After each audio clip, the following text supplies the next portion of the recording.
نماز کو خوبصورت کر کے پڑھنا، بہترین اور اچھے انداز میں پڑھنا، نبی صلی اللہ علیہ وسلم نے باقاعدہ اس کا حکم دیا ہے۔ صحیح مسلم کی حدیث ہے کہ نبی کریم صلی اللہ علیہ وسلم نے ایک آدمی کو دیکھا جو نماز اچھی طرح سے نہیں پڑھ رہا تھا، تو آپ صلی اللہ علیہ وسلم نے فرمایا، یا فلان الا تحسن صلاتک، اے فلاں کیا تو اپنی نماز کو اچھا کر کے نہیں پڑھ سکتا؟ الا ينظر المصلی اذا صلی کیف یصلی، کوئی نمازی یہ بات کیوں نہیں دیکھتا کہ جب وہ نماز پڑھ رہا ہوتا ہے تو کیسے وہ نماز پڑھ رہا ہے؟ دھیان اس کا نہیں ہے کہ کیسے میں نے نماز پڑھنی ہے۔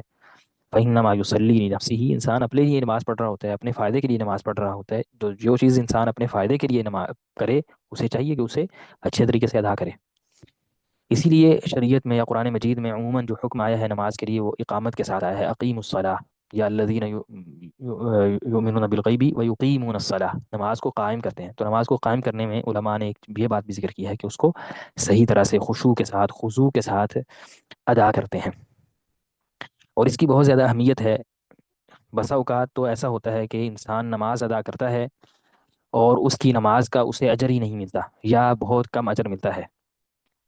سیدنا عمار بن یاسر رضی اللہ تعالیٰ عنہ کی حدیث ہے سنن ابی داود میں کہ رسول اللہ صلی اللہ علیہ وسلم نے فرمایا، ان الرجل لینصرف، ایک آدمی نماز پڑھ کے سلام پھیرتا ہے، نماز جو ہے وہ مکمل کرتا ہے، وما کتب له الا عشر صلاته، اس کو صرف اس نماز کا 10واں حصہ اس کی جو نامہ اعمال میں لکھا جاتا ہے، یعنی اس نے نماز میں کوئی بہت زیادہ نماز خشوع اختیار نہیں کیا، اس کو اچھے طریقے سے ادا نہیں کیا، تو 10واں حصہ صرف اس کا لکھا جاتا ہے۔ تسعها ثمنها سبعها سدسها خمسها ربعها ثلثها نصفها، اس طرح بڑھتے بڑھتے کسی کا 9واں حصہ، کسی کا 8واں حصہ کسی کو ملتا ہے، کسی کو 7واں حصہ ثواب ملتا ہے، کسی کو چھٹا، کسی کو 5واں، کسی کو چوتھا، یا پھر کسی کو ثلث، یا پھر کسی کو نصف، یعنی ہر بندے کو اس کے اعتبار سے ثواب ملتا ہے جس قدر وہ نماز میں خشوع اختیار کرتا ہے، یعنی بندے کے لیے اس کی نماز میں وہی ہے جتنی اس نے نماز کو دھیان سے یا غور سے پڑھا ہے، اس کو اتنا ہی اس میں سے ثواب ملتا ہے۔ حافظ ابن قیم رحمہ اللہ نے بڑی ہی عمدہ بات کی ہے الوابل الصیب میں، وہ فرماتے ہیں، صلاۃ بلا خشوع ولا خضوع کبدن میت لا روح فیہ، انسان کا بغیر خشوع اور خضوع کے نماز ادا کرنا اس بدن کی طرح ہے جس بدن کو موت آ چکی ہے اور اس میں روح نہیں ہے، مردہ بدن کی طرح ہے، پڑا ہوا ہے، بالکل مردہ ہے۔ آگے فرماتے ہیں، افلا یستحی العبد ان یہدی الی مخلوق مثلہ عبدا میتا او جاریتا میتا، کہتے ہیں کہ کیا انسان کو اس بات سے شرم اور حیا نہیں آتی کہ کسی کو اگر اس نے کوئی چیز تحفے میں دینی ہو، جیسے کہ کوئی غلام یا لونڈی، اس کی مثال دے رہے ہیں کہ کسی کو اس نے تحفہ اور گفٹ کرنا ہو تو وہ مردہ گفٹ کر دے، اس کو اگلے بندے کو مردہ چیز گفٹ کر دے، کیا انسان کو اس سے شرم اور حیا نہیں آتی؟ آپ نے اپنے کسی عزیز کو، کسی رشتہ دار کو گفٹ کرنا ہو تو آپ کوئی مردہ بکری اٹھائیں اور اس کو گفٹ کر دیں، اس کو ہدیہ دے دیں، تو یہ کیسی آپ کی طرف سے ایک حماقت والی حرکت ہوگی۔ یا پھر اگر فرماتے ہیں کہ اگر آپ نے کسی بڑے کو کوئی تحفہ دینا ہو، جیسے کوئی بادشاہ ہے یا آپ کے علاقے کا کوئی گورنر ہے، امیر ہے، اس کو آپ نے گفٹ کرنا ہو تو آپ کیا کوئی مردہ چیز اٹھا کے اس کو گفٹ کر دیں گے کہ کوئی مردہ جانور پکڑا، اس کو پے کر کے اس کے سامنے رکھ دیا کہ یہ میں آپ کو گفٹ کر رہا ہوں؟ کہتے ہیں، فہاکذا سوء الصلاة الخالیة من الخشوع والحضور وجمع الهمة على الله تعالى فيها بمنزلة هذه الأمة أو العبد الميت الذي يريد إهداءه إلى بعض الملوك، تو اسی طرح آپ اللہ تعالیٰ کے سامنے اپنی نماز کو پیش کرنا چاہ رہے ہیں، اور وہ نماز کیا ہے؟ مردہ ہے، اس میں روح ہی نہیں ہے، اس میں جان ہی نہیں ہے، تو اس سے انسان کو شرم نہیں آتی کہ وہ اللہ تعالیٰ کے سامنے ایک مردہ چیز کو پیش کر رہا ہے؟ تو یہ ایک انسان کے لیے اس بات، یہ جو مقام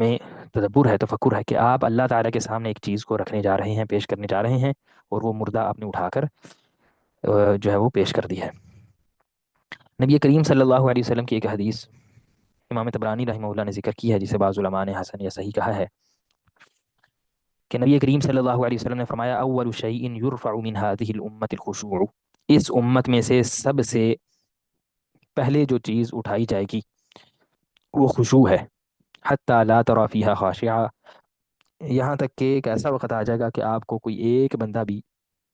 خشوع اختیار کرنے والا نہیں ملے گا۔ اس لیے بعض آثار میں آتا ہے کہ انسان مسجد میں داخل ہوگا، مسجد نمازیوں سے بھری ہوگی، سارے نمازی نماز ادا کر رہے ہیں، لیکن ان میں سے کوئی بھی خشوع سے نماز ادا کرنے والا نہیں ملے گا۔ نبی کریم صلی اللہ علیہ وسلم کی کئی ایک احادیث میں اس کی ترغیباً اس کا ذکر کیا گیا ہے، خشوع کا اس کی ترغیب دی گئی ہے، جیسا کہ سیدنا عبداللہ بن سلام رضی اللہ تعالی عنہ، ان کی حدیث ہے، وہ بیان کرتے ہیں کہ نہیں، سیدنا ابو الدرداء رضی اللہ تعالیٰ عنہ کی حدیث ہے، وہ بیان کرتے ہیں کہ نبی کریم صلی اللہ علیہ وسلم نے فرمایا: من توضأ فأحسن وضوءه، جس بندے نے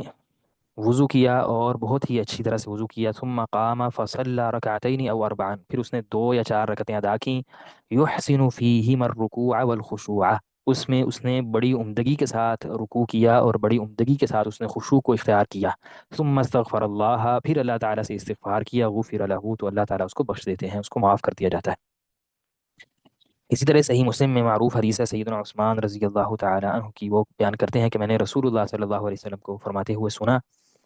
ما من امرئ مسلم تحضره صلاۃ مکتوبہ، جس بھی مسلمان کے پاس نماز، فرض نماز کا وقت ہوتا ہے، فرض نماز کا وقت آتا ہے، فیحسن وضوءها وخشوعها ورکوعها، وہ اس کے لیے بہترین وضو کرتا ہے، بڑی عمدگی اور خشوع کے ساتھ اس نماز کو ادا کرتا ہے، اور بہت ہی عمدگی کے ساتھ رکوع کرتا ہے، الا كانت كفارة لما قبلها من الذنوب ما لم يؤت كبيرة، تو جب تک وہ کبیرہ گناہ نہیں کرتا تو یہ جو نماز اس نے پڑھی ہے، یہ نماز اس کے سارے گناہوں کا کفارہ بن جاتی ہے۔ اسی طرح سیدنا عبادہ بن صامت رضی اللہ تعالی عنہ کی حدیث ہے سنن نبی داود میں، وہ بیان کرتے ہیں کہ نبی کریم صلی اللہ علیہ وسلم نے فرمایا: خمس صلوات افترضهن اللہ تعالی، اللہ تعالی نے پانچ نمازیں فرض کی ہیں، من احسن وضوءهن وصلاهن لوقتهن، جس بندے نے بہترین طریقے سے وضو کیا اور ان نمازوں کو ان کے اوقات میں پڑھا، وَأَتَمَّ رُكُوعَهُنَّ وَخُشُوعَهُنَّ، اس میں اس نے رکوع اور خشوع کو پوری طرح عمدگی کے ساتھ سر انجام دیا، كَانَ لَهُ عَلَى اللَّهِ عَهْدٌ أَن يَغْفِرَ لَهُ، اللہ تعالیٰ کی طرف سے اس کے لیے وعدہ یہ ہے کہ اللہ تعالیٰ اس کو معاف کر دیں گے، وَمَن لَّمْ يَفْعَلْ، جو ایسا نہیں کرے گا، فَلَيْسَ لَهُ عَلَى اللَّهِ عَهْدٌ، اس کا اللہ تعالیٰ سے کوئی عہد و پیمان نہیں ہے، إِن شاء غفر له وإن شاء عذبه، اللہ تعالیٰ چاہیں گے تو معاف کر دیں گے، چاہیں دیں گے تو عذاب دیں گے۔ اب ان احادیث میں آپ دیکھیے کہ نبی صلی اللہ علیہ وسلم نے رکوع کے ساتھ خشوع کا ذکر کیا ہے، اور ہم جانتے ہیں کہ رکوع کے بغیر نماز نہیں ہوتی، رکوع اس قدر اہم رکن ہے، نماز کے ارکان میں شامل ہے، تو نبی صلی اللہ علیہ وسلم نے خشوع کا جو عطف ہے وہ رکوع پر ڈالا ہے، کہ رکوع اور خشوع دونوں کو آپ صلی اللہ علیہ وسلم نے اکٹھا ذکر کیا ہے۔